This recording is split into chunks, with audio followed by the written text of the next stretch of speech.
Right guys, welcome back on another episode of Max Gets His Arse Absolutely Handed to Him. We are doing the Zwift Racing League. I think we're EMEAW East, Division 3, Category B. This week's course is a sprint race and we are riding with the Beulah team. So we got the Syndicate kit on. And there are 110, 111 people taking part. This was probably the hardest start I've ever been. Well, yeah, hands down, my toughest start I've ever been a part of, and it kind of really shows as I struggle a little bit off the line. But it was just like absolutely furious, and it's like a little bit of an incline off the line as well, which didn't help. This is my first time doing the Zwift Racing League. I am trying to learn as quickly as possible. Obviously, learning is not as good as just being completely, or just being a complete animal on the bike. So I'd much rather be dumb and just very good at cycling than smart and knowing what I'm doing and not as good at cycling. But anyway, we can't choose. I don't really have a choice in that. I am what I am. So I am basically just learning that these sprint races, because it just changes the dynamic of the race, it just makes it that little bit harder. And you can just see how hard this race goes out. And then within the first few K, there is a sprint section, which then just takes the speed up another notch. And then it's just, it's too fuego. It's too hot. Like I can't do it. So it was fun. But this start was just absolutely brutal off the line. The guys at the front are just kind of putting down, they're doing their thing. And I am just trying to hold on and try and find a good position. Just trying to see kind of within the first 4 to 5, 6 minutes of a race, you can usually kind of figure out just like how savage this whole thing is going to be. I did have a feeling, because this is the Makuri 40, so 40k, 25 miles, 1,000 feet, which is maybe just under 300 meters of elevation throughout the whole thing. So there's no one big climb. But there are just a series of kind of little rollers to go through, or little, mini punches to get over.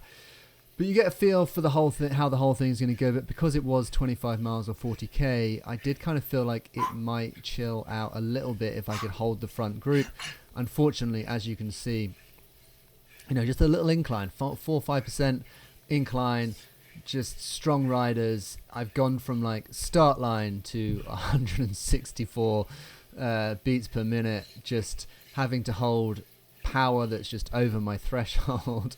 And I was like, well, try and stick with it, see what you can do, and if it doesn't work out, this is going to be a terrible 60-minute ride. I am not going to make you watch the whole 60 minutes, guys. I have cut this down into a shortened version. So we go through the sprints and then we dive into some of the key points. But these longer races are also quite new to me. I usually love the Zwift monthly races, which are 20-30 minutes at most. So this longer racing is just a bit different. So I am, like I said, a lot of this is new to me, and I am kind of picking it up as we go, as when we come into the first sprint section. So you can kind of see that maybe if there hadn't been a sprint section, could I have worked a bit harder to stay on the group, or would the group not have gone out quite as hard through this section? So this little village section now, you can see that the group just kind of pings away there because they're just going through the sprint. And that kind of, here's the start of the sprint.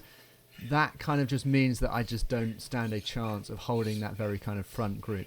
And I will point out that maybe the people off that front group will kind of fall backwards throughout the course of the race, or 100% they do. And I will talk you through that as we go. So as you can see, I managed to not quite sprint that first sprint section, but I do survive. And I nestle in with a group of riders from maybe position 70 on to maybe 85, 90. Bear in mind, 110 riders in the course. And let's just kick on a little bit, shall we, as we dive into the next section. So this is our group. You can kind of see that we're maybe riders through 65 through to, I want to say maybe 85, 30 odd riders in this group. This is going to be our next sprint section.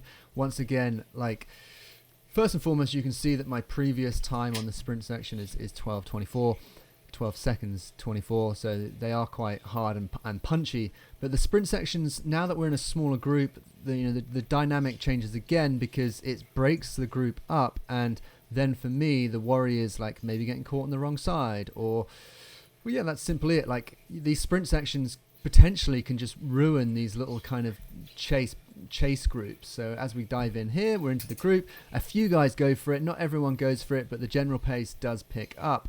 And like you just want to make sure that you're always going to be up with the front guys. Now you got to try and balance it, because obviously the guys that really hammer the sprint are then going to need to recover, so they're going to drop back. So their fear, I guess, is like putting a really good sprint in, but then falling off the group as the group comes back through.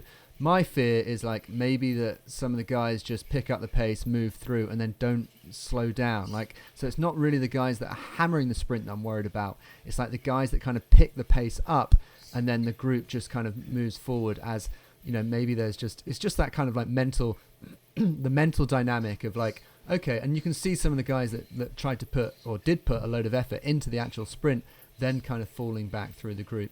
And again, there's my time, 10 seconds 30. So even without really putting any effort in, like I am moving way quicker than I've ever gone through these sprint sections before. And I actually do think this is the first time I've completed the Makuri 40 course anyway. So some of this is new. But yeah, the focus is like on the mini map really is just like making sure that that our group comes back together, and then we are able to ride on, and that's like the main focus. Trying to not kind of put too much effort into like recouping and regathering the group. Just some stats for you. For me, from the race, it took me 1 hour and 49 seconds to complete the entire race. I averaged 3.4 watts per kg, weighing in at just under 77 kg for the race, which for me at an average of the 3.4 watt per kg average came out at 260 watts, normalized to 266. So it was a fairly strong performance from a personal perspective. This little section is quite good, because what I want to point out is, even though our group of maybe 25, 30 riders, you know, we are quite far back in the field. Like I said, I think we were kind of like maybe 65 through to maybe 85. We start picking groups up and picking people up, because as a group of 30 people, we are actually moving a lot quicker than the, you know, the 4s or the 5s that have fallen off the group in front and had to kind of try to work together with these little teams. So even though we are effectively not even like the chase group, we're just like the back group, we were moving quite quickly, and ultimately we get to the point where we pick up enough people that if you'd basically been the first person in our big group over the line at the end of the race, you'd be top 50, which again I think is pretty good going. So that's like it's a nice indicator of like just showing that this 30 person group that we are in, we're still working, and we pick up quite a lot of people. We pick up lots of, well, a couple of individuals, but a lot of like groups of 3s, groups of 4s that get to the point where actually it puts us in like a half decent position. You'll also see that there's a couple of my teammates in this group, and I think we come into another sprint section coming through the city through here, and again it's a bit of a shorter one, but it's the same deal. Like I think from what I remember is like this is a double sprint set, not a double, but like it's two kind of in reasonably quick succession, and it's the same thing. It's like with a bigger group now, like there is actually potential for maybe to get caught on the wrong side and just get caught the wrong side with only 4 or 5 riders at the back, and then you won't be able to work back onto the group. So the focus for me was just like making sure that when these sprints were happening, I was just trying to like make sure that I was with the guys that had like nudged the pace up but weren't necessarily putting the turbos on to try and get sprint points. And I think if I'd been a bit fitter, a bit stronger, or, you know, and you guys know my position, kind of reasonably new to category B, I'm just not like, I don't think I could like put full max sprint efforts in and then return to the group without just like falling off each time. So that's the position I'm in. I do manage to pick up the pace a little bit. I just can't put like turbo max efforts in and then recover to then ride at a hard pace, knowing that there is still, you know, we've still got another 12 miles to go in this race. And again, we dive back into another sprint section. And I think like there are a couple of these, we do actually lose 1 or 2 riders to come into another sprint section. But we don't lose a huge amount. And I'll be honest, like this is actually obviously my first sprint race. and I I don't really know what I'm doing. I think if I'd been a bit more aware of it, that was the thing, is like trying to perform and pay attention when you're physically exhausted is actually really hard. Like a lot of the time I'm forgetting to use my power-ups. Like I just like my actual kind of tactics and management throughout this race was pretty poor, but let's not dive into that.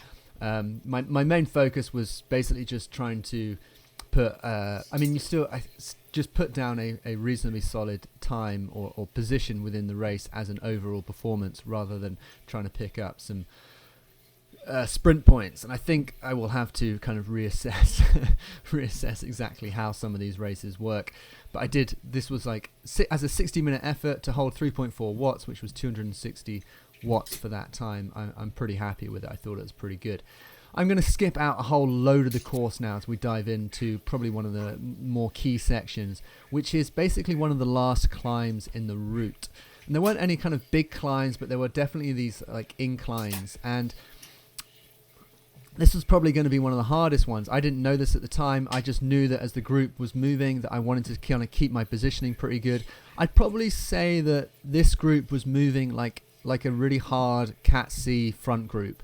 You know, we're moving really well. Everyone was riding hard, but there weren't any like real sharp, aggressive moves that meant that I was cycling far beyond my lactate threshold, where I was just like really, really pushing and having to try and hold. There were times when the pace picked up and I was probably the wrong side of lactic, but it wasn't just like I wasn't deep in that. So it felt like, for me, it felt reasonably comfortable.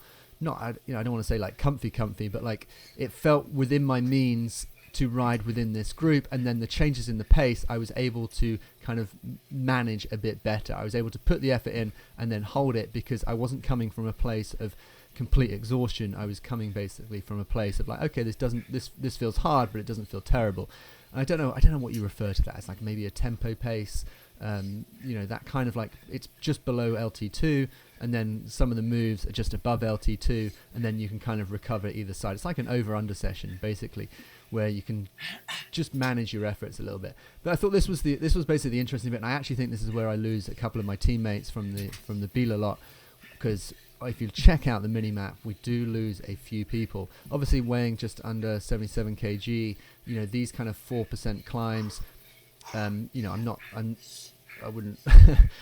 a pro at it, but they position me quite well to be able to ride them without it kind of completely destroying me. I'm not a bigger rider, I'm not a super light rider, just kind of sat maybe just the light side of the middle, and so these climbs are kind of pretty good for me. And then the hard thing about this one was that it obviously this one finishes, so once you get to the top, it finishes with a sprint.